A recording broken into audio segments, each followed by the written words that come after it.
Hello everyone, I'm Anthony Manning, and this is the next video in the Twinning Voices series. Today we're going to be talking to Halina Vlasiuk from the National University of Water and Environmental Engineering and Dimitra Butsioukis from the University of Newcastle. So thank you for joining me today. I'm going to start by asking you to explain a little bit about your universities for people who aren't aware. So maybe I can go to Halina first. Okay, thank you so much. The National University of Water and Environmental Engineering is located in Rivne region. It's northwestern part of Ukraine.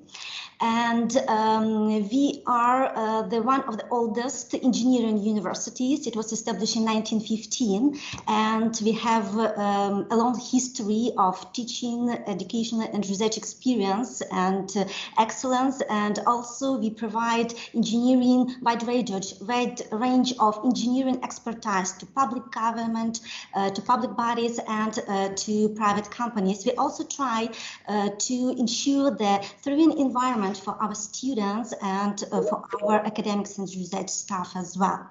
We're also one of the largest universities in western part of Ukraine and the largest in Rivne region. The university consists of 9 research institutes and 5 training and consulting centers and 5 colleges. We have about 13,000 students. And we also offer 129 degree programs, bachelor's, master's, PhD programs for our students. And we also have doctorate studies as well. And we also, I must say that I think that our partnership, twinning partnership with Newcastle University was formed due to the complementary areas of academic and research excellence in covering a wide range of engineering specialties and fields. Thank you so much. That's really interesting to learn more. And let's go to Dimitra. Yes, hi. So Newcastle University is a founding member of the Russell Group, and initially founded, we were in 1834 as a school of medicine. We've since then developed to become a global top 110 university with research and teaching that is world leading in our 3 faculties. We've got Faculty of Medical Sciences, Faculty of Science, Agriculture and Engineering, and Faculty of Humanities and Social Sciences. We have around 29,000 students from 140 countries worldwide. And we have 3 campuses, one in Newcastle, one in Singapore, and one in Malaysia. Through our research, we want to tackle the global challenges, which is reflected in our key strengths, which is aging and health, cities and place, culture and creative arts, one planet, and data. And as Halina has already elaborated on that, we have a lot of research strengths that align with the National University of Water and Environmental Engineering, which is why it's become such a fruitful cooperation. Thanks for explaining that. I wanted to come next to Halina to ask you how the war has impacted on the operation and continuity of your activity as a university. Yes, as I mentioned, we are located in northwestern part of Ukraine, so we are approximately in a safer region of Ukraine because fortunately we don't have the border with Russia. So, but still the war has greatly and had a great profound impact on the university because we don't have damage of infrastructure, university infrastructure, but the university is not just infrastructure or facilities, it's the people first of all. And the war impacted people in every aspect of their life. So academic, social, and even personal life.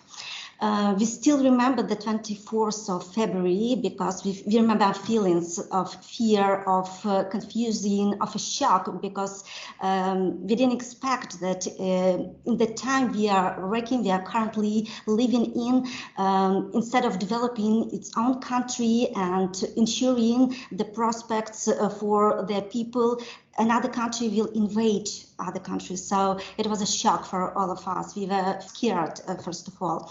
And it actually, the first year was the hardest of the war because we were building up our behaviors. We are building action plans, how to resilient within the university and within the community. And also the safety and security matters because the priority focus on our activities. activity during this first year. So we tried to ensure, first of all, the safety. We have, for now, we have shelters in every academic building and in every student dormitories to ensure the safe continual work and studying process. Another shock was how to keep people safe and how to keep psychological wellness for students. So we organized the psychological service within our university and provided help not only to our students but also provided support to the people who were forced to flee to Rivne region. We host the Mariupol Medical University at our academic buildings, and I'm very proud of our students, of our staff, because we really help and they really help to all the people who come here and also to our armed forces. So we are now more united as even never before, actually. Yeah, that's an amazing story of resilience and innovation that you've described. Thank you for sharing that with us. And I wanted to come to Dimitra and ask, how did you become aware of the twinning process and what made Newcastle really want to get involved? Well, Newcastle University has a long-standing commitment to offering opportunities to people fleeing violence and persecution. So, for example, we joined CARA, the Council for Risk Academics, in 2013-14. And we've been an active member since, hosting 3 CARA fellows at any one time. Actually, in June 2021, we became a university of sanctuary. We were awarded that status. And when this call came out, when we saw the campaign from UUKI about the twinning campaign, I think it was like just very straightforward for us to say, yes, this is definitely something that fits within our work as a University of Sanctuary, also within our global work, looking at partnerships around the world. So that was a very straightforward decision to us. This is definitely something we want to get involved with, and we reached out to be matched by Cormac. Thank you. Obviously, you've been involved with Cormac Consulting in terms of the connections with the twinning. How did you find that process, and how did Cormac Consulting help in that way? I would say the whole process was very, very straightforward once we were matched and put in touch with each other. First, I think we shared information about each other. Then we set up a number of thematic calls around those research strengths and areas, putting academics together to have conversations. And at the moment, I would say we have 3 distinct strands of activities that are happening. One is our research collaboration.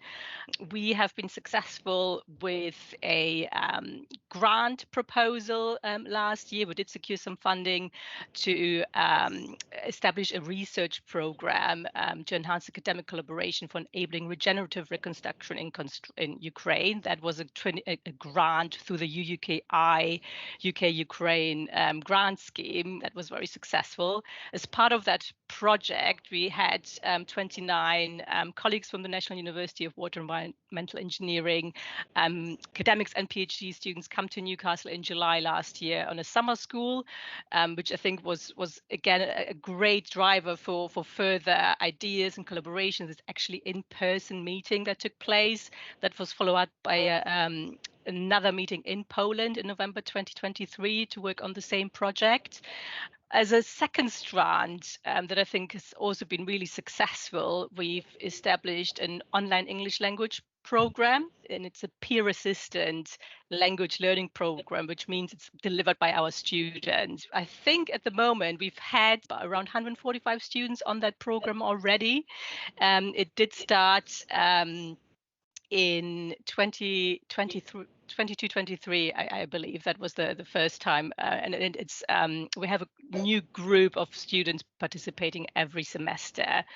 And because it's been so hugely popular with students, we've then also expanded it to academic colleagues. And I think that's something that's going to continue as well. Finally, our third strand at the moment is a student exchange program. We have had 18 students from the National University of Water and Environmental Engineering come to Newcastle. I think this is another great area of collaboration. Of course, we waive tuition fees as with any other exchange partnership that we have, but we also provide a scholarship for the students to be able to cover travel, accommodation and living expenses. And it's a really enriching experience, I think, to have those students on campus, and we hope to be able to reciprocate in the near future as well and send our students to our partner. Fantastic, thank you. Halina, from your perspective, what would you say are the biggest areas of impact that you've had through the twinning arrangement so far? I think we have three main strands of impact: research, then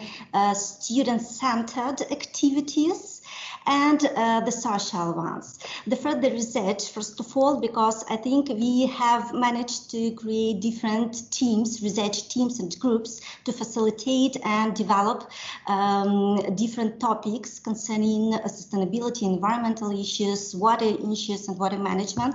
Also the student-centered activities, which are, I think, one of the most important, because students are our future and we are proud of them and we hope for them.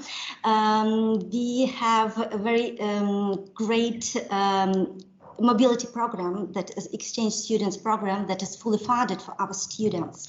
And actually it ensures not only their cross-cultural communication or teaching excellence or educational experience the students can have, but also it ensures the faculty development of our university, because when they come back to our institutes, they share their knowledge. They have a lot of ideas about maybe slightly changing the curriculums or changing the education process as well. And also persistent language courses, which are of great success and great expectations from our students, because the students became more confident in their English language, and also our academic staff to be well prepared for the next projects and for the better communication between our universities. And as far as I know, since September, the fully funded scholarships for our PhD students to help us to avoid brain drain, and also to help our PhD students for the early careers also started in Newcastle universities. These are the main aspects for impact that has been now implemented, and we hope to continue this. Great. Dimitra, we've heard already about a lot of the areas of impact and some amazing stories of resilience and innovation and collaboration on both sides. This is a unique kind of context for collaboration. If you had to pinpoint how you and Newcastle have benefited from working in this context, what would you say? I think what has been really beneficial is that our research collaboration aligns with the research strengths of both universities, which has been great in developing our initiatives. And it sits really well within our Newcastle Centre for Research Excellence in Water and our Hub for Biotechnology in the built environment. But it's also the development of a common research portfolio that can really help us implement the great research and innovation that we're working on and see it work in practice. For example, our project Lab in a Suitcase, which enables water quality testing anywhere in the world, is looking like it will be contributing to the regenerative reconstruction in Ukraine, which is great to see our research being applied in this way. Another really positive impact, I think, of our work and our English language program and the fact that it's delivered by our student is that they have gained a lot from that experience as well. And I think also having the students from the National University of Water and Environmental Engineering here on campus as the exchange students has really greatly enriched our classrooms. That sounds like a really robust range of benefits that everyone can see are really meaningful. Halina, we've been talking about what you've achieved so far with the collaboration. What do you think the next steps might be? Okay, first of all, I must say that I think that we should continue such kind of work, and this interpersonal support is very important for us, for our university. So not only just kind of financial, material resources, but this communication is of great advantage. We will also would like to continue the SPAL courses, the exchange programs, because they are very important and they are very useful for the university and for the faculty. And also we would like to maybe broaden our cooperation in the term of student networking and engagement of student bodies to cooperate, to make different projects, maybe social ones, which will be very of great useful in the regional communities. And also probably we will study now the possibility to develop the dual joint degree programs. So it will be also of great advantage. Great, thank you. Did you have anything to add, Dimitra? With regards to where we want to go with the relationship, I think it will be really important for us to continue to have those academic conversations as well.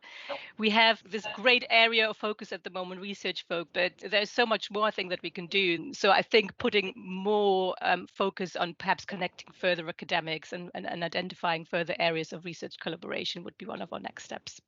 Great, thank you. One of the ambitions of these videos is to spread the word about the great work being undertaken. And I wondered what your advice would be to other universities in the UK or overseas who might be considering this kind of twinning with a Ukrainian institution. I think for our twinning process, it has been particularly helpful to have those internal structures already in place. So I think as next steps, we're also going to be looking at a cross-institutional working group, which I think is also something that can help develop a twinning partnership like that.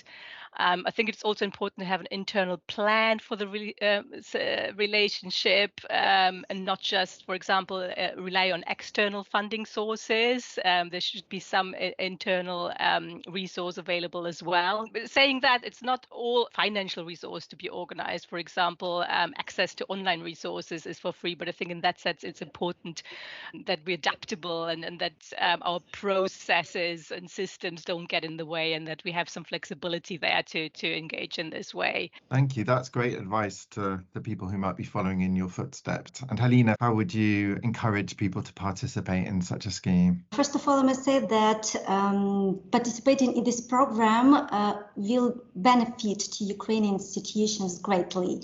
It improves the high quality of education. It also can improve the global international strategy and international alliance of the university. For example, we are cooperating with Newcastle University, which is really global university. I must confess that. And we have learned much of this, and we are trying now to improve our international strategy as well. And also, I think all Ukrainian institutions have to be very engaged. The staff of the university have to be engaged in the process of twinning initiatives. So in order to continue the partnership, in order to develop it, not just staying at the same points. And the monitoring of the actions and the achievements is also important. And I think we are lucky to have great communication with Newcastle University and also with Karma Consulting Group, who is assisting us. So the communication on different levels, interpersonal levels, region faculty levels, and the great communication channels and quick response to it is also one of the success for developing the twinning partnership. Thank you very much. And thank you both of you for sharing your really emotive, impactful stories, which I'm sure everyone will benefit from. We wish you all the best for your next steps. And of course, Slava Ukraini. Heroyam Slava. Thank you so much. Thank you. Thank you.